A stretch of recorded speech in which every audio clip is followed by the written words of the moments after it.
talking about no search, you need to get your head right. The Greek goddess of illusion was called Media, N.S.A. I'm not a coincidence theorist, I look for thread lines, smashing every deadline, no longer smashing red wine. Though I can hear the bells chime, it feels like the end times.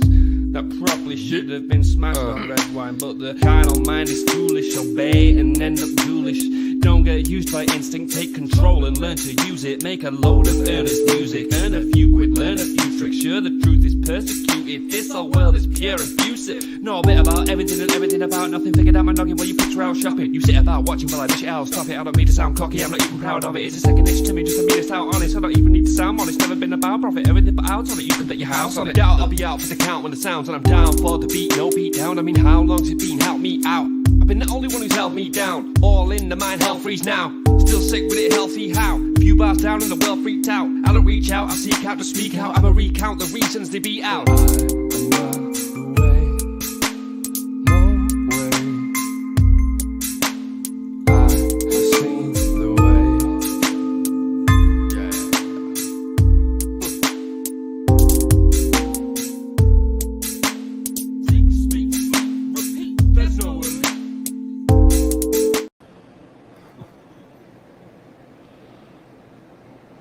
Hello. Welcome everybody to the Behind the Vine podcast. Joseph Daniel Pena, and it is January 30th, 2024, and we are kicking right through the new year's front door with information. You know, we got everything going on, and I want you guys, first and foremost, like, subscribe, share, and I want to thank you for being here, guys. Go ahead, check down below for all the donations. Links. I know everybody loves them. Coupons with all of Joe Biden's America inflating all of our freaking dollars. But I got you. Okay. Right. Let's go ahead and have a good time. And today we have on Stephen Kelley. So let's enjoy this. Stephen is the station owner and manager of C.I.A Radio, launched in July 2016. Prior to that, Stephen had an established internet radio show, the Stephen Kelley Show, for a number of years with both Revolution Radio and American Freedom Radio. He maintains the CCR independent radio station, has owned and operated multiple successful laser technology companies, is a whistleblower, and has been an N.S.A. contractor and a civilian C.I.A. Affiliate, I suppose. Stephen is a significant influence at in-person conventions, seminars, lectures, and frequently presented commentaries on Press TV and RTP as an independent analyst, researcher, and journalist. And he is the author of the formerly known book as Lasers, Sabers, and Magic, which was republished to Cities Under the Plane. Welcome, Stephen, and that was the intro that was given to me, so I welcome you. If you would like to go ahead and represent yourself and tell my audience a little bit more, that would be great. Well, first of all, I just want to say that bio was actually written by a radio guy. You could tell he was talking about the radio at the beginning, but okay. Let's just say I've been doing this for a long time. Yeah, all right, It sounds like it, huh?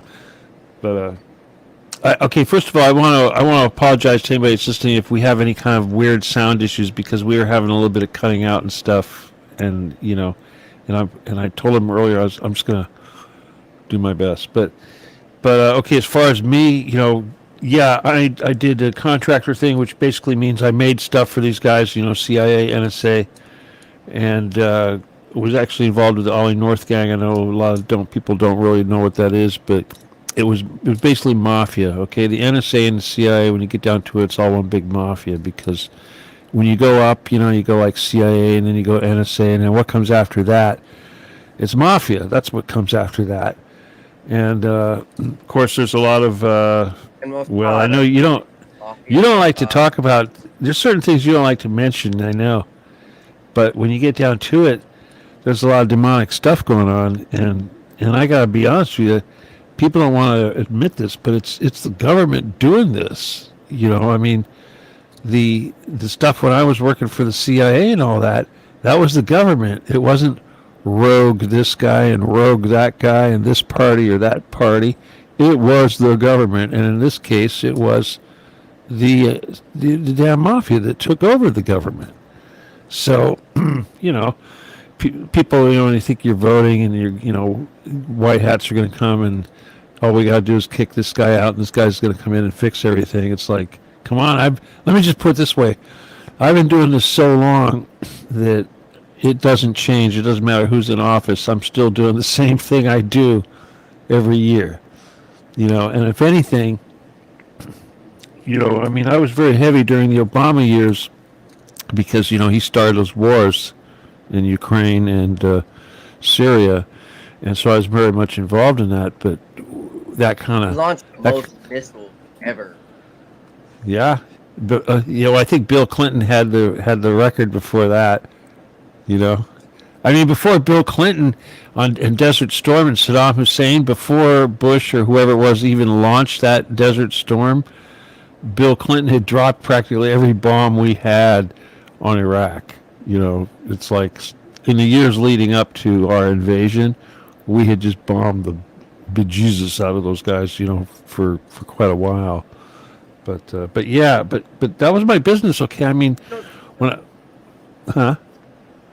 Did you want to ask me a question? No, I agree. It's a definitely demonic nature that these presidents, these elites are all ran by, you know, like Vatican and this ancient Khazarian, you know, ancient like Malachian, like, you know, it's very All that very stuff. dark, very sinister. I know.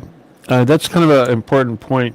I didn't get a lot of the beginning of your question, but I think I can still answer you. I just want to say that from a human standpoint, you know, there's the stuff that the humans do, and then there's the stuff that goes on in the realms that are above us. You know, for we wrestle not against flesh and blood, but against spiritual powers and that kind of thing. Those guys, those are the dark guys that, you know, they're not even walking around amongst us per se. But down here, it's all Magna Carta. Okay, so like, you know, the Vatican and the Templars and the Rothschilds and whoever, the Crown, they all have to work by the Magna Carta. That's kind of like their big contract. They've been doing that since, you know, Magna Carta. You know, 1500 or 1300, I think. Could have been 1200. Look at that! So look at that Coke. Arrgh! That should be like proteins, you know, muscle milk or something, right? Or berry juice, man. Well, even yeah, better. I actually do have my protein shake. Yeah, no, dude, I literally have my protein shakes and everything healthy.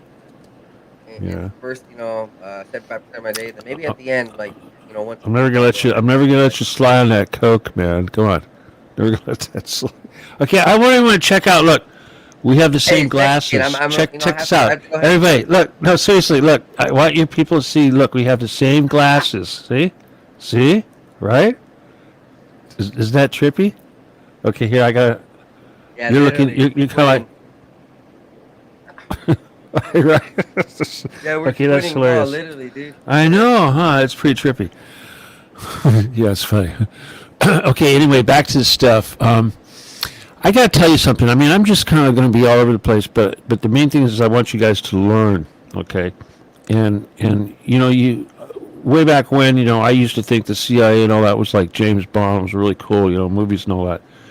And we're all raised, you know, like you're Christian, you know what I'm talking about. We're raised, we have morals, we have this stuff going on, but at the same time, we think that we're the good guys, you know, one nation under God and all that stuff. But when you get into it, you find out that's not how it is. And it's when with the N.S.A. guys, it's like that's when I found out that we're like, you know, they'll go in there and they'll just kill everybody, you know, no trial, no whatever, just bury them and run off. And obviously that's not what the good guys do, you know what I mean? So that kind of blew me away. But the thing is, it gets much worse, and when you ultimately realize it's just a big mafia, it's just not what you think. It's not, you know, party politics and all that, and it's a satanic mafia. You know, I mean, that's you get down to it, that's what it is. So, but my big mission, I know you saw me on Twitter. I should just get straight to the chase and tell you about the mission, huh? What do you think? Yeah. Well, All yeah, right. dude. That'd be great too. But also, like, I do think that mafia has had a huge role in what we've seen and done over the last like 70, 80 years specifically. You mean the like country. They've had a huge role. Well, I know you were talking about Khazarian mafia.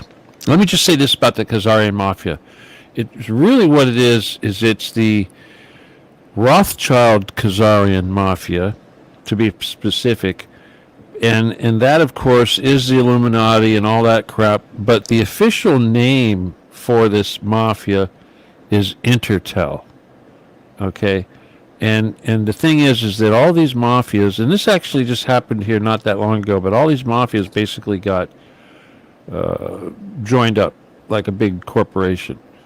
And so you've got your Khazarian mafia is really your Russian mafia, and that's all those oligarchs that made all that money during the 90s when Russia, when the Soviet Union broke apart. Those guys basically took over the Italian mafia. The Italian mafia and the Colombian mafia and the Cuban mafia and the Chinese mafia and all these other mafias are basically all working with the Khazarian mafia right now. Okay? And your Jeffrey Epsteins that's what they are. Okay? So, like, for instance, let me just tell you, the guy that I worked for, who was the head of the mafia, was a guy named, what was his name? Robert Vesco. And under him was a guy named Richard Nixon, who was not Richard Nixon, but Don Nixon. And Don Nixon was Richard Nixon's nephew, okay, his brother's kid. And they told him to go work for this Vesco guy because the Vesco guy was this big, mafia dude in control of everything. So that made him like number two. But anyway, he was the guy that hired us. But all your people, like, for instance, Bill Barr, Bill Clinton, whoever, Barry Seal, Manuel Noriega, whoever, take your pick. All these guys, they all were underneath this Robert Vesco dude. Epstein, all these guys. So yeah, Vesco was the head of the mafia, and he died in Cuba. He got basically arrested by the Cubans, and they threw his ass butt in jail, and he died over there. And I don't particularly know who took it over, but I have my theories. Okay, but yeah. So, but here's the thing again. This mission, of course, is Occupy the Getty. That's my thing. I came up with that a long time ago, and the reason why I came up with that, and today it seems even more, appropriate, is that underneath the Getty Center, not Gettysburg, but Getty Center. It's a big museum in Los Angeles on top of, Santa Monica Mountain, just what is it, south of L.A. There's a bunker, a big giant dome, deep underground military bunker. And I've been trying to expose this bunker now for like 20 years, because I found out about it back in 1990, I think, roughly, maybe a little bit before that. And I had been working with these,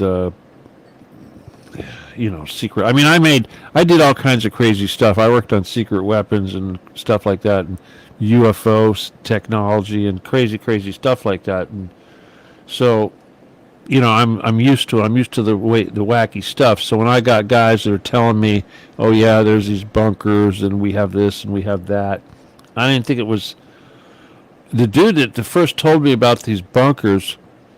He was actually he called them cavers. The people that live underground in these bunkers, he called them cavers. The first time I ever heard about that was from this guy, and he was one of them.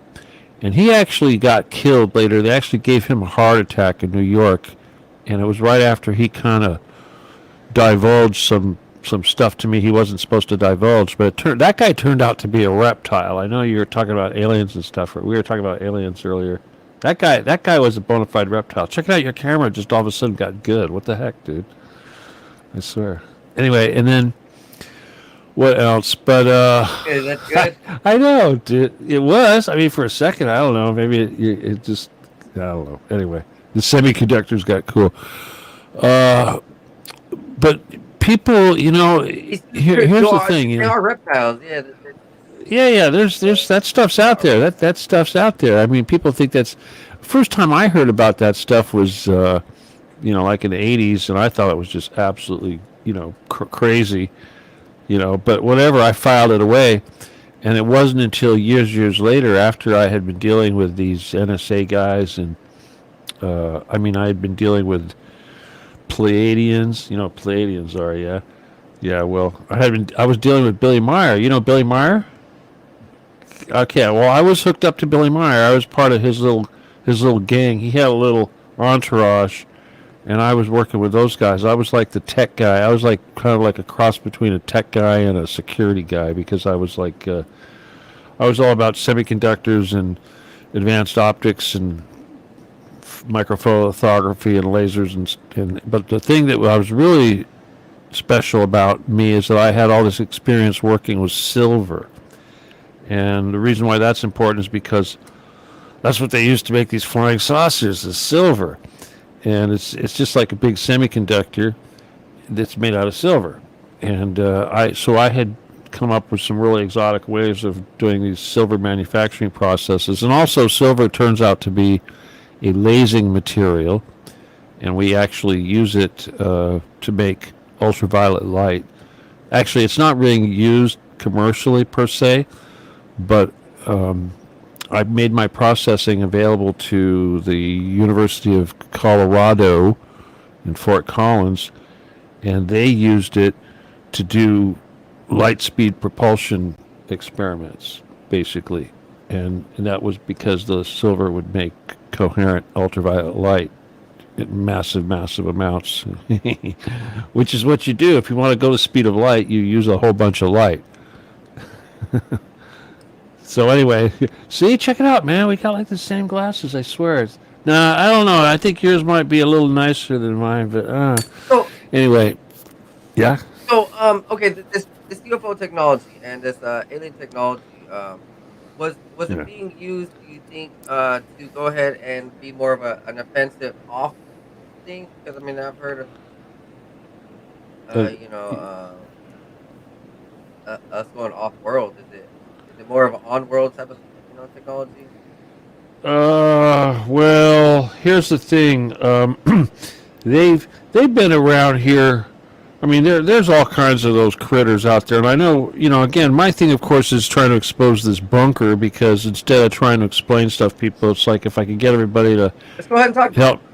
Well, I mean, if I can force the bunker open, then you'll see all this stuff. See, because in other words, it's like I got a choice. I can either try to educate people about all the stuff that they don't know about, or I could say, hey, look at this, open up this lid, this Pandora's box over here, and boom, all this stuff's going to come out, and everyone will know about everything, whether they like it or not. That's what my mission is. My mission is to force everybody to have to learn this stuff.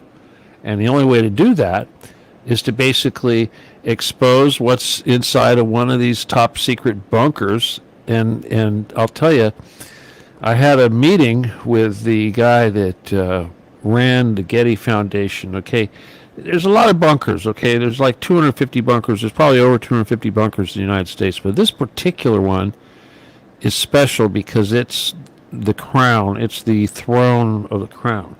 Okay, it's really fancy. It's got billions and billions of dollars worth of art. It's got more gold and marble and everything else than all the other bunkers. It's really, really fancy, unlike all the other bunkers. And this is the one they made for the king or the queen or whoever. That's the royal bunker. It's just the way it is. It's like and you talk about the Vatican. They got the Vatican Library down there. The Vatican moved the library under the Getty as soon as the Getty opened. And basically that's because the Getty is a bunker, the Getty is a vault, and the Getty was designed for stuff just like that, to keep it safe no matter what. It's a Noah's Ark for art per se, but it's also an elite bastion where they do this human sacrifice and eat children and all that stuff, and that's of course what we're fighting for, to free these children. But at the same time, people have to understand that these people that do these things are what you would call Satanists, or whatever you want to call it. And whether you believe in that or not, they do. And the demons that they're actually dealing with are these damn reptiles. And they come through with portals, and they get involved in these ridiculously barbaric, bloody rituals that they do with these children and stuff like that. Now, here's the thing about all the people out there that think this is BS. First of all, like I said, I've been doing this for 20 years. These people have billions and billions of dollars and armies of attorneys. Any day they wanted, they can come down on me. They know who I am, where my name is. I poke them in the eye with a stick every day, and yet they don't sue me. Okay, my book is out there. I slander these people. I libel. I say nasty, nasty things about Gordon Getty, a man with $10 billion. You would think he or one of his family members, who are also wealthy, would say something, but they don't, and because they can't. I've had a campaign to call the FBI to complain to them. They finally took a complaint.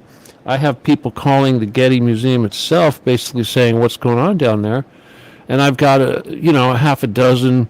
What do they call those things? Fact checks, the latest one was from USA Today, where they actually said my name, but they go, "Oh, he's a liar, pants on fire." Well, it's real simple. If I say there's a body buried in my neighbor's yard, the cops have got to go dig it up, and if there's no body, they can arrest me. The guy can sue me for whatever. But same thing with the Getty. I challenge them. I'm saying, look, I say it's down there. Prove that I'm wrong. It's not up to me to prove it and say, oh, it's there. I know it's there. Now, technically, when you get down to it, the reason why they won't say anything is because it's national security. It's an N.S.A. bunker. It's a top secret N.S.A. base. It's part of continuity of government. Therefore, it's top secret. It's national security. And even if it went to court and the judge, found that everything I said was true, the N.S.A. would walk in and say, sorry, national security, we're going to put a blanket over this entire thing. It never happened. So that's the thing. They can't say I'm wrong. They can't prove that I'm wrong. And they can't even admit that it is a bunker. And if they did, they'd have to answer, because why is a bunker built for a foundation for a billionaire? What does that have to do with continuity of government? And what does all that art have to do with continuity of government? Clearly, it's an elitist thing. All these houses of these various stars in Hollywood are hooked up to this thing. The entire basin of Los Angeles is a rabbit warren of tunnels that hook up to this thing. And people say, prove it, prove it, prove it. It's so easy to do, because I could go into any big building, anyone I want, FBI building, town hall, the music center. I could go in Disneyland. I could go into Disneyland and go down there and find the entrance that'll lead me all the way back to the Getty. I know houses. I found houses in just around people's houses, because I have an army of psychics that do this stuff. Hell, Angelina Jolie, her house, the house across the street from her, the house down the street. I mean, they're all hooked up. They've got these tunnels. And in Hollywood, it was the Playboy Mansion that actually admitted that their tunnel system went out to like 10 different billionaires. Yeah. Well, here's the thing that nobody really wants to talk about, when this is what it's really all about. Across the street from the Getty Center is a temple, synagogue, okay? And when I say across the street, I mean on the other side of the freeway. Down the road, up the freeway from the Getty, is another cultural center. It's called the Skirball Center. It's the largest Jewish cultural center in the United States. It has tunnel connection, a large tunnel connection. You can drive a car underground from Skirball Center to under the Getty. It's so big. Seriously, it's so big. And I'll tell you something, these victims that they capture, for instance, UCLA, the college, UCLA, USC, they're all hooked up. They're all part of it. The adrenochrome collection, it's actually being done underneath USC or UCLA.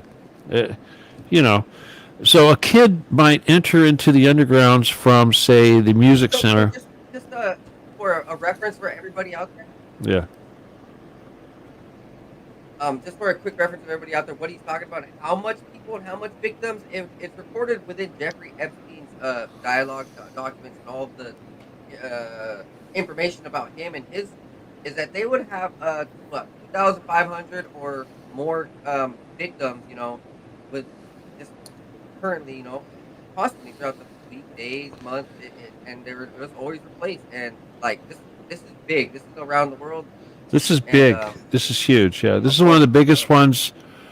This is what it is. This is the first industrial size mass murder children center that has ever been made. The first one was actually not under the Getty Center Museum, but actually under the Getty Villa, which is in Malibu, and that was the first Getty Museum.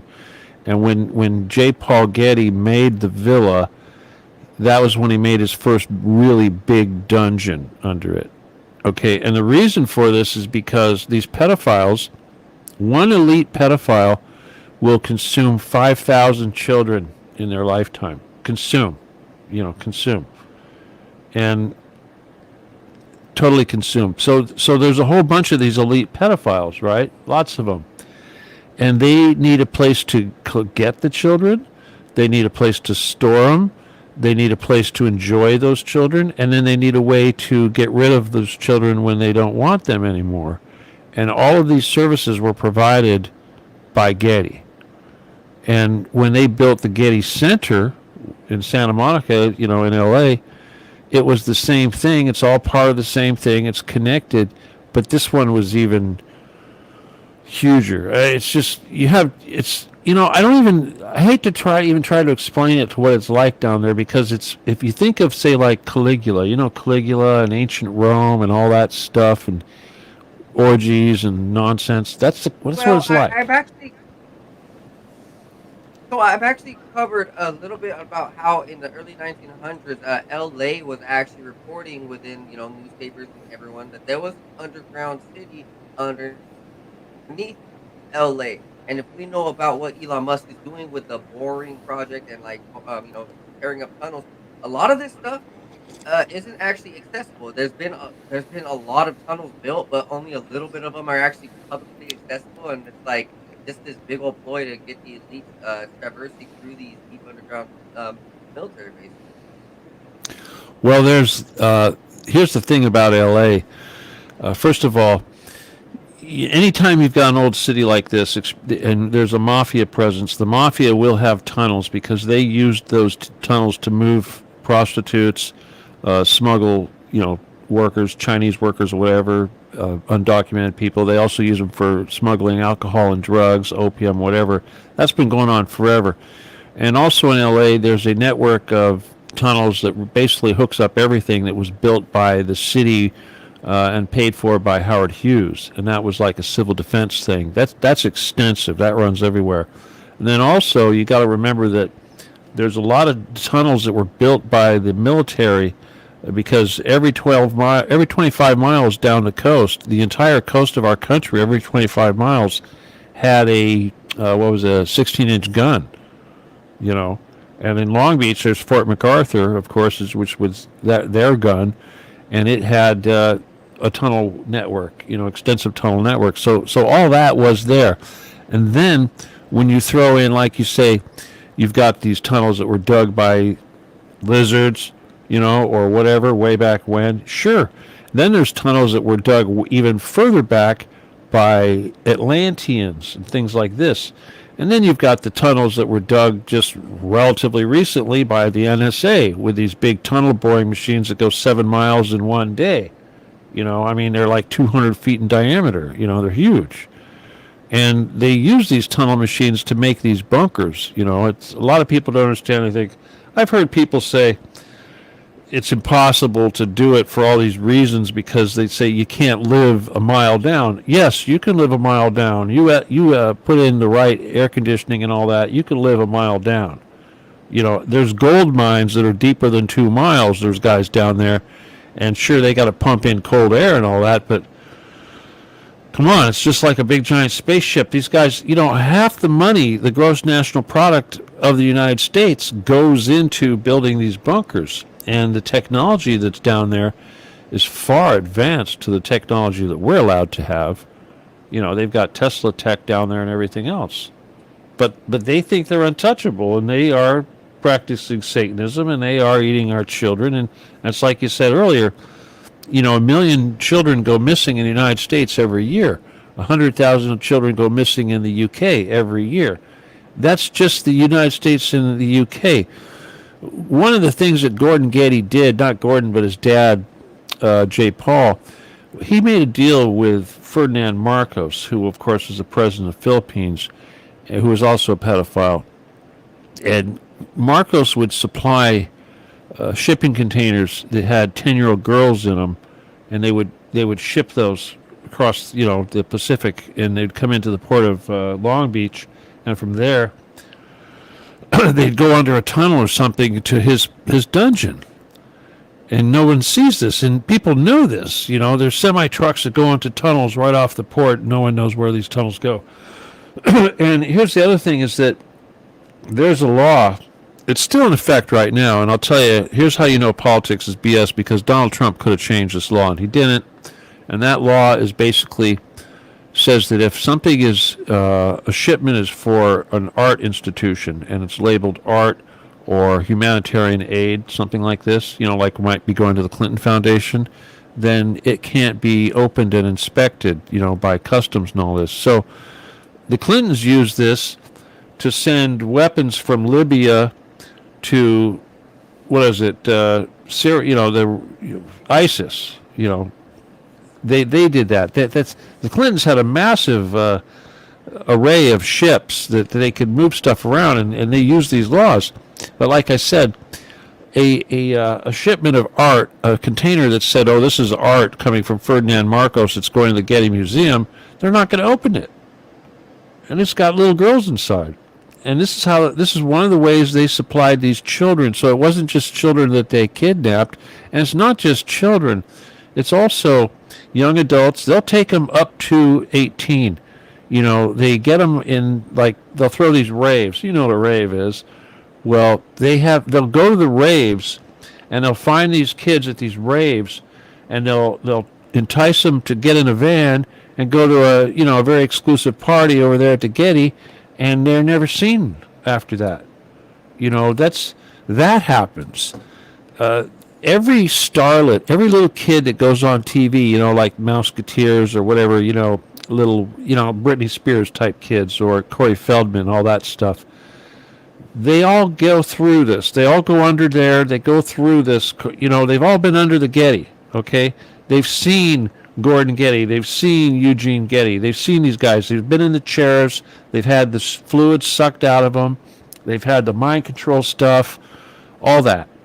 They do that. They actually do that. Every single one of these kids.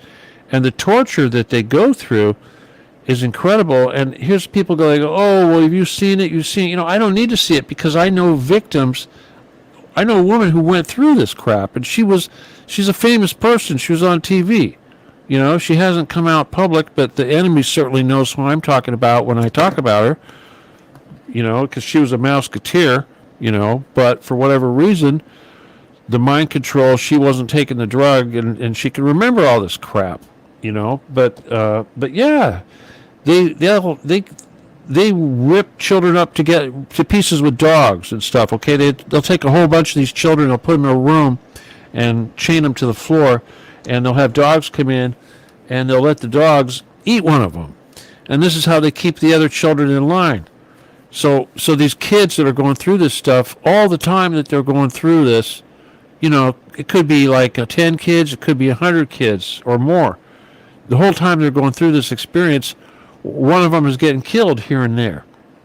Because it's either because they're walking too slow, it's taking them too long to go through the tunnels to get to the processing, or they kill one and make an example out of them for the other one, this kind of a thing. Or they just do it. That's part of and every time they do this, they film it. Every time they do this, they film it. They film everything. Everything is a snuff film. Okay, Hollywood is snuff films. That guy that went to jail for the rape, Weinstein, he was involved in this stuff. He made snuff Weinstein. films. Yeah, and I'll tell you where they made the snuff And films. his penis was mutilated. They're into this sick surgical type of aspect where they wear victims' faces, frazzle drip like Hillary Clinton, and You know who else is bad? Johnny Depp. Johnny Depp. He was doing it. Johnny Depp and Hunter Thompson. Okay, you know how Johnny Depp likes to hang out with Hunter Thompson? They're all buddies. Johnny Depp and Hunter Thompson used to make snuff films for Weinstein. And they used to do this stuff, different places, but the one place that they did a lot of this was Lookout Mountain, which is Jared Leto's house. Okay? Now, Jared Leto's house, Lookout Mountain, used to be an old Air Force base. It was actually a secret Air Force base, and its purpose was to create propaganda films. But in reality, it's been making snuff films like forever. So not only are all these victims under the Getty and all this gold and technology and all this stuff, but there's also a library of snuff films. They've got... When these kids are being programmed, okay, when they strap these kids in the chairs and they start extracting fluids, they're showing them these snuff films. They're showing them films of, the kid from last week getting eaten by dogs or something or whatever, and they have to watch this. They're holding their eyes open and that kind of thing, and doing the audio in their earphones. And they're taking drugs and everything while this is all going on, and this is all part of the torture. That and the constant fear of death, it never goes away. Never goes away. And these stars that grow up and become adults, and they, all of a sudden they die at some inopportune time. It's always the same thing. It's like a sacrifice. So they'll take these guys. Pretty weird stuff. But yeah, Yeah, you mentioned it a little bit earlier. So just I wanted to make a quick note. How that they use art and they use humanitarian cover-up. Well, doesn't that just sound like what happened with Haiti and how everybody was just wondering why Red Cross seemed to be kidnapping kids? But then even over here in what just happened with Maui and Lahaina, I had read articles where there was this very interesting a standoff between some of the special forces and the police, and they were at a point where it seemed like the humanitarian aid shipping and the Red Cross and they were butting heads. Some of these people were told to kill kids, and they flipped out. They didn't know what to do. And so it's totally true. They suspended orders. They rejected orders. They do it all over the place. Yeah, they do it all over the place. And you don't think that these people coming over the border? It's the same thing. Huh? Yeah, so Sweetly Morbid right here says Pasadena has mass tunnels. One was from Epstein's lab all the way to San Gabriel. I've been in one that granted access by the San Gabriel Playhouse. Tunnels are real. You know what? It's funny because I was reading that when she said that earlier, and there's a restaurant over there in Pasadena. Let me see, what is it? The Cheesecake Factory. And I'm kind of psychic, and I was in the Cheesecake Factory one night, and I was eating, and I had to ask the waiter because I'm like, you guys have a ghost in this place? I think you got a ghost in this place. What's up? Do you have a basement thing going on down there? And she said, yeah.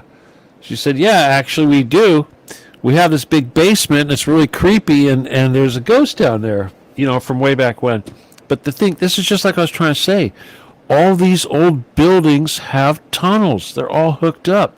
And sometimes you'll go down there and they'll be it'll be bricked up. They'll brick up the tunnel. But it's like, what's this? What happened here? Way back in the 20s, they had this tunnel, or 1910, smugglers, Okay, I'll tell you something. When you remember McMartin Preschool and all that? You heard about that, right? Okay, well, McMartin Preschool was I did a lot of investigation on all that stuff, but there's Crestline. They took those kids, they took them to this place up in the hills up there in Crestline, and there was a thing they called Satan's Castle. It was a house that got burned down, but that's where the actual rituals took place. It was right over a reservoir called, I know you don't like the D word, but it was like Devil's Canyon and Devil's blah, blah, blah. Anyway, there's a reason why they do this stuff in these places. But the point is that this was right above Riverside. And there was a lot of tunnels there, a lot of old tunnels and crap like that. And some of these tunnels, look at your face, the way you're reading this stuff. Some of these tunnels, like, were all over Big Bear Lake and Lake Arrowhead and all this stuff.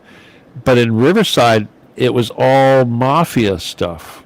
So, yeah, all these old cities have got that. Okay, dude, what's going on, man?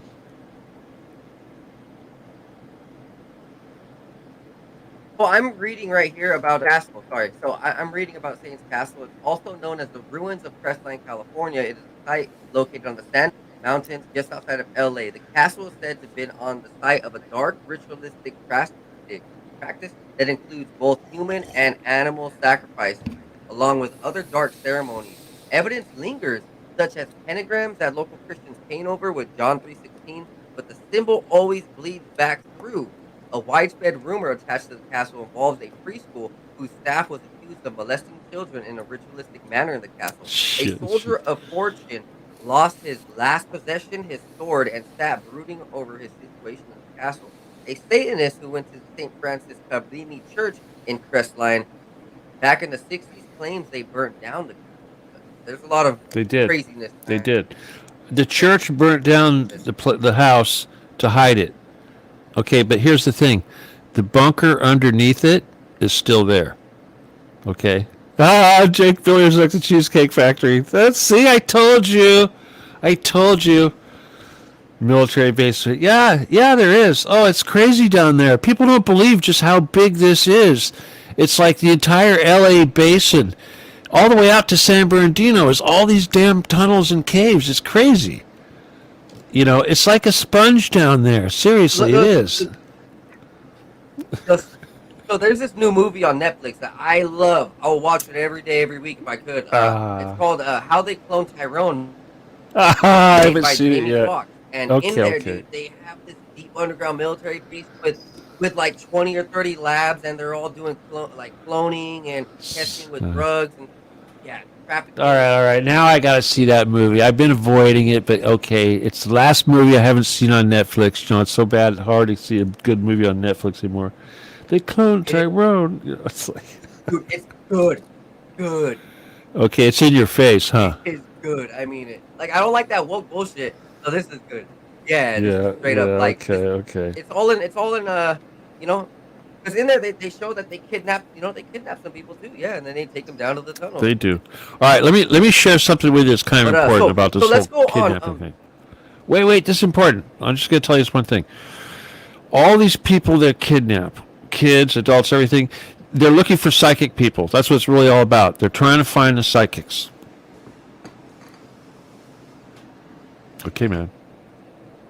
You're on. Put your ears on, dude.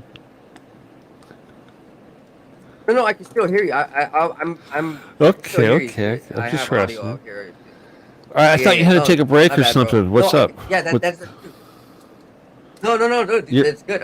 That's true about the psychic thing, because that's what one of my guests on, his name's Eric Hecker. He said that he was part of Project Stargate, and that they would kidnap children and they would do like psychic tests, but also a whole bunch of other tests.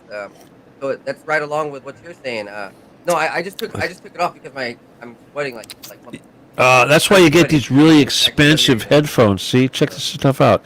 German made, dude. Okay, these headphones, they're expensive, but they're made for if like you're in a studio and you got to wear it all day, because I know it's so uncomfortable. Right? I mean, even if you're wearing like that vinyl, this has got like this little. You know what I'm saying?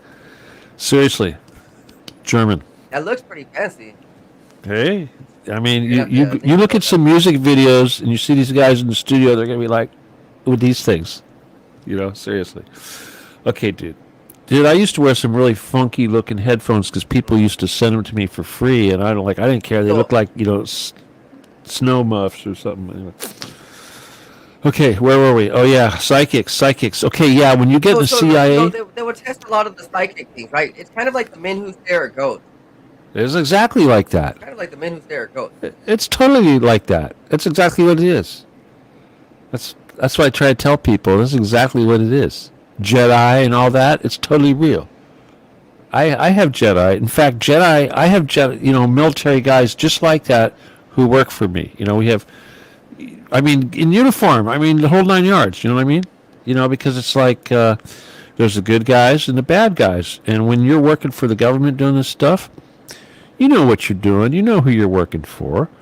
And eventually they'll come to me, because I've been doing this for a long time, collecting psychics and stuff like that. And that's how we do this stuff. That's how we battle against these guys. We don't use guns.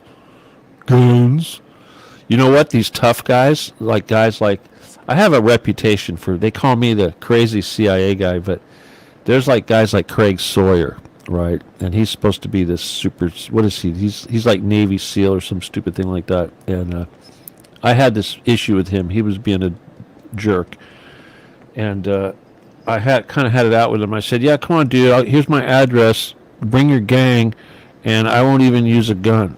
Let's see what happens." I said, "Dude, we don't even use guns. Get all your guns and you come see me. We'll see what happens. I'll tell you what'll happen. Their plane will crash. Their car will crash, or there'll be a divine accident right before they roll up on me." It's funny. Yeah, I do believe in a lot of that divine, but also like we do have power over the reality. Well, we do. We totally do.